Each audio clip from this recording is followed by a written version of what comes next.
level di dalam Kristus. Dan pagi hari ini kita akan belajar tentang Nabi Ayub. Langsung saja kita buka Alkitab kita di dalam Ayub pasal yang ke-42. Kita lihat Ayub pasal 42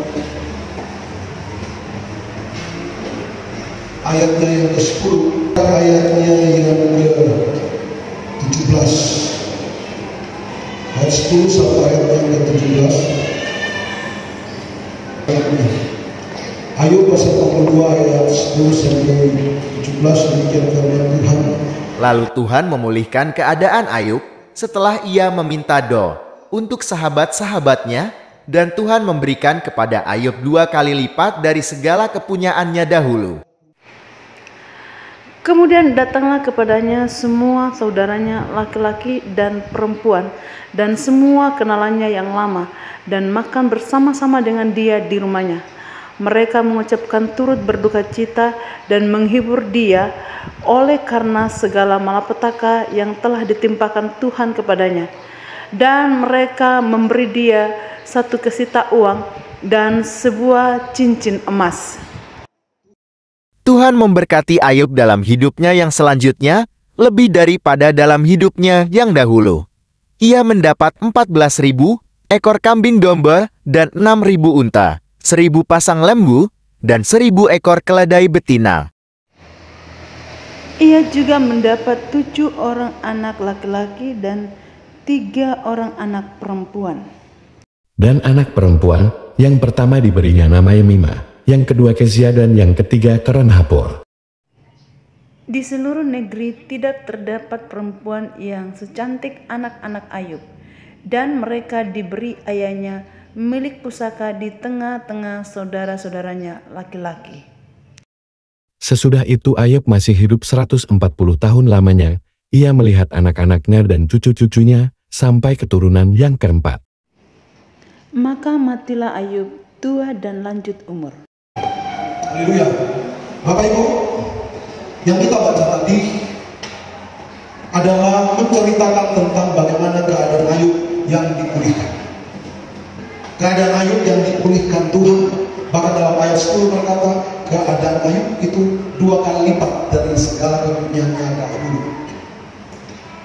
Ada pelipat ganda, ada multiplikasi yang dialami oleh Ayub.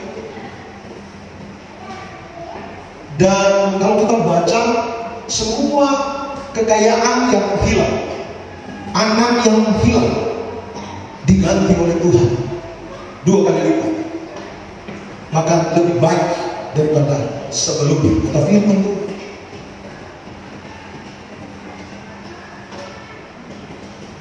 Tetapi sebelumnya, Ayub mengalami yang namanya ujian, datangnya dari Tuhan. Ujian yang begitu hebat, yang begitu dahsyat, begitu luar biasa. Persoalan yang Ayub alami, mungkin kalau diperhadapkan dengan kita, mungkin kita tidak akan pernah mampu. Bahkan kalau kita baca Alkitab, istrinya sendiri, dia berkata kepada Ayub, kutukilah Allahmu itu. Saking dia melihat keadaan Ayub yang begitu menderita, begitu susah, begitu memprihatinkan. Bahkan teman-temannya yang dahulu dekat dengan dia, yang kemungkinan besar dia banyak menolong mereka, datang menginjil. Bahkan ada nasihat-nasihat yang disampaikan kepada Ayub, seakan-akan nasihat itu menguatkan. Tetapi pada hakikatnya sebenarnya nasihat-nasihat itu sebenarnya adalah merupakan celahan. Kalau kita baca ayat 19 ayat 1 sampai 6, ada nasihat-nasihat dari teman-teman, tapi sebenarnya nasihat-nasihat sindiran buat Ayub. Mereka seakan-akan mengatakan, Ayub, kamu mengalami ini karena dosamu, karena kejahatanmu. Kalau kita lihat bahasa teman-temannya dia, nggak mungkin ada kejadian seperti ini. Nggak mungkin ini kalau bukan tidak karena ada kesalahan. Orang di sekitar meninggalkan dia, saudara.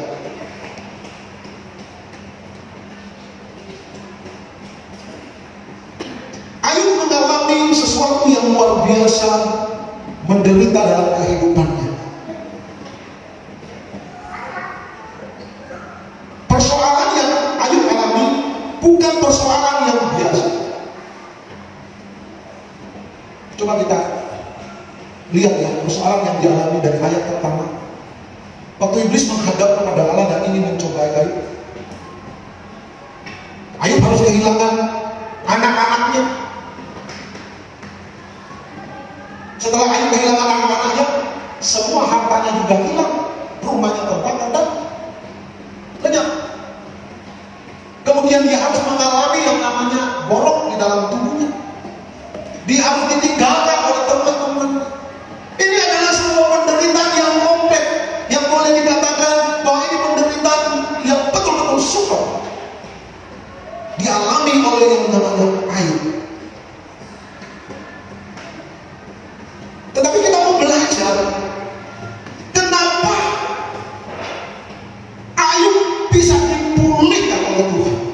Kenapa Ayub dia bisa mendapatkan 2 kali lipat kepunyaannya, bahkan keturunannya, mendapatkan sesuatu yang lebih baik.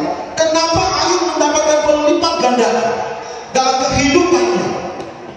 Kita akan belajar apa sebenarnya rahasia dari Ayub sehingga dia bisa melewati semua proses yang hebat itu dan boleh dikatakan dia menjadi pemenang. Mungkin kita tidak mengalami masalah-masalah seperti Ayub. Masalah-masalah kita biasa-biasa saja. Tapi walaupun masalah yang biasa kadang-kala membuat kita seakan-akan merasa hidup kita sudah tidak berarti lagi. Ketika kita menghadapi masalah, baik masalah ekonomi, masalah kesehatan, kita mulai merasa bahwa Tuhan itu sudah meninggalkan saya. Kita mulai merasa kita gagal, kita mundur. Padahal sebenarnya pada hakikatnya masalah ini sebenarnya, persoalan itu sebenarnya sesuatu yang mundur. Pada hakikatnya bukan sebuah kegagalan. Kalau kita merespon itu dengan benar, kita menanggapi itu dengan iman, maka setiap kemunduran dalam kehidupan kita, baik kemunduran ekonomi, kemunduran kesehatan, ada persoalan-persoalan yang silih berganti datang dalam kehidupan kita. Percayalah, itu bukan sebuah kegagalan. Amin. Saudara, ketika atlet lompat jauh, dia akan bertahan. Apa yang akan dia lakukan? Ketika dia melompat, apa yang dia lakukan?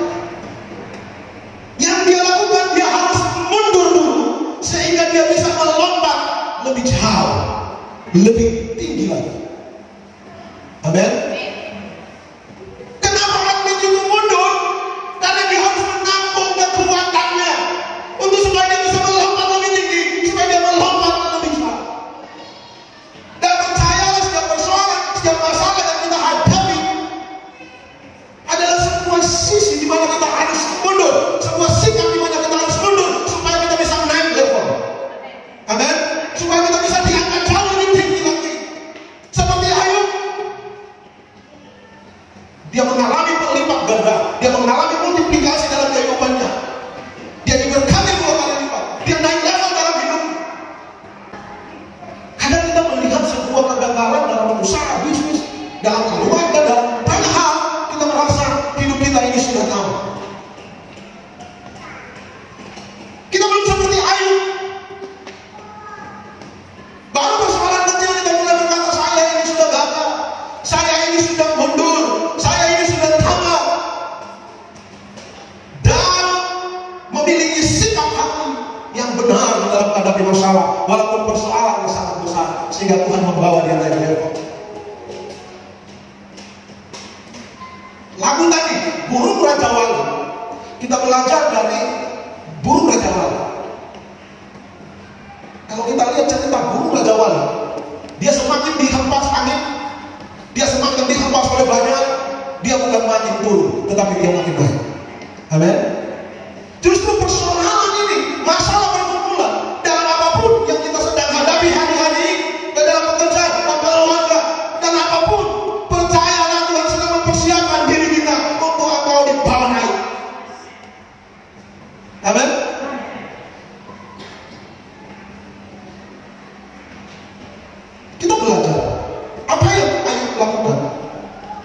sehingga Tuhan membawa dia naik. Tuhan membawa dia levelnya lebih naik lagi 2 kali lipat, dan dia mendapatkan sesuatu yang luar biasa, lebih daripada apa yang dia miliki dahulu.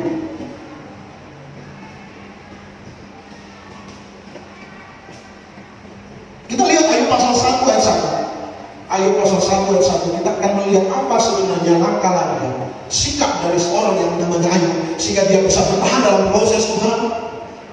Dia bisa kuat, dia bisa mampu menghadapi proses yang Tuhan izinkan dalam hidupnya, sehingga dia menjadi seorang pemenang. Ayub pasal 1 ayat 1. Ada seorang laki-laki di tanah Uz bernama Ayub.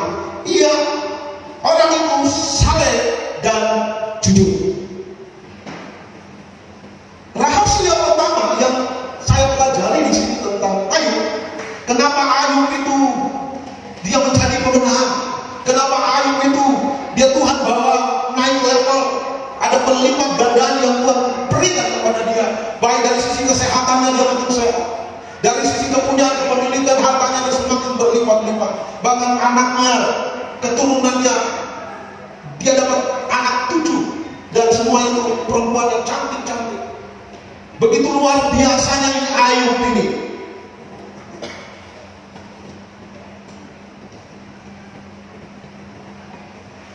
Dia mendapat ini 7 orang anak laki dan 3 anak perempuan, ada 10. Luar biasa. Ternyata salah satu rahasia dari seorang yang namanya Ayub, pertama, dia memiliki sebuah sikap, dia memiliki iman, yaitu dia adalah orang yang saleh dan jujur. Pertama, dia saleh dan jujur. Untuk menghadapi persoalan masalah, kita belajar pertama dari namanya Ayub. Ayub bisa bereksis, dia bisa eksis, Ayub bisa bertahan. Rahasia pertama, dia saleh dan jujur. Kalau kita baca, teman-temannya dia mengejek dia, istrinya dia menyuruh meninggalkan Tuhan, bahkan mengutuk, tetapi dia tidak terpengaruh oleh apapun kata orang.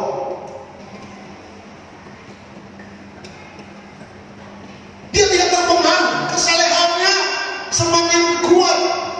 Dia memiliki pribadi yang jujur di hadapan Tuhan.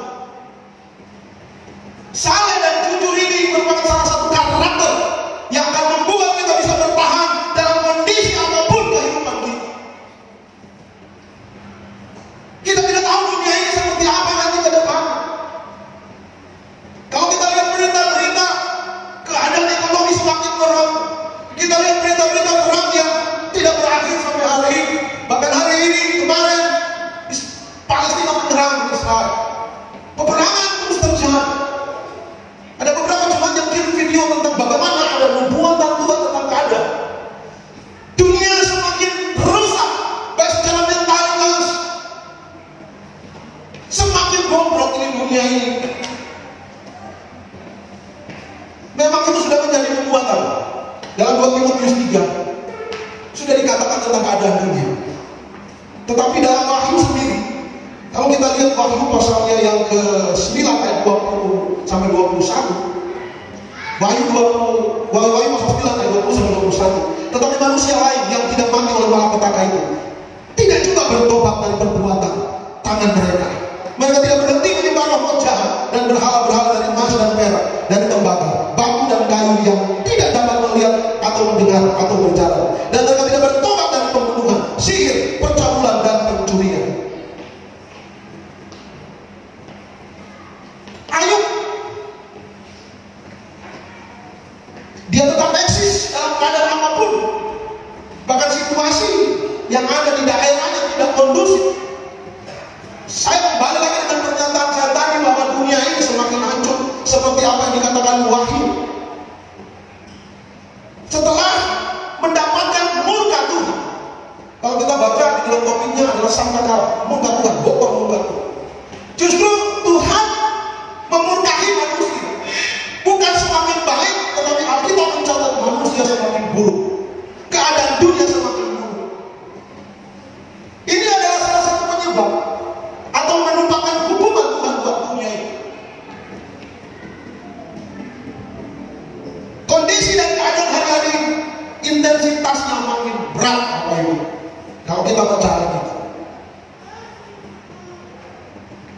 Ini bagian daripada nubuatan-nubuatan tentang kegelapan yang kali ini.